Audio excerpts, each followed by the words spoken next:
Ауыз формасына қарай сіздің мінезіңіздің сипаттамасы. Аузы үлкен және аузы кішкентай адамдар жайлы қысқаша сипаттама. Аузы үлкен адамдар бұлар тек қана тамаққа тәбетті күшті емес, бұлар жан-жағындағы дүниені де барлығын керек па керек емес пе бәрін алғысы келіп тұрады. Бұлар әлемді бағындырғысы келетін адамдар, өте мықты, өте өзін күшті сезінетін адамдар. Ал аузы кішкентай адамдар бұлар керісінше өте талғампаз, өзіне не керектігін біледі, өзіне керектісін ғана алатын адамдар, өте нәзік жанды адамдар.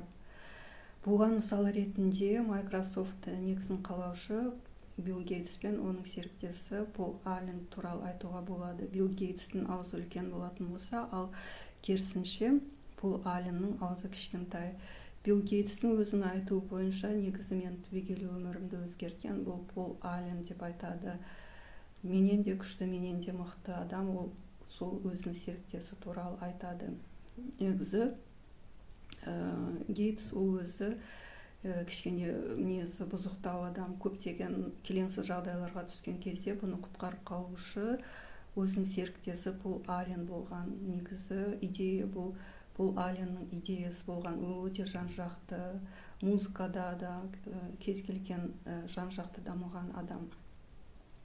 Осылай олар Microsoft компаниясын көтеріп жетістікке жеткеннен кейін Пол Алленнің денсаулығында кішкене мәселелер болады. Солай ол бұл компаниядан кетуіне себепкер болады. Кейін денсаулығы түзелгеннен кейін ол компанияға келуіне мүмкіндік болды, бірақ ол өзінің акциясын алып, акцияның көп бөлігін Билл Гейтс өзіне қалдырса, бұл өзіне аз мөлшерін қалдырады. Міне көрдіңіздер ме? Ол негізі аузы кішкентай адамдар мен аузы үлкен адамдардың айырмашылығы. Көбінесе бұл адамдардың, мысалға өзіңіз серіктесіңізді қарап көріңізші, айналаңыздағы адамдар бұл шындыққа жанасады ма?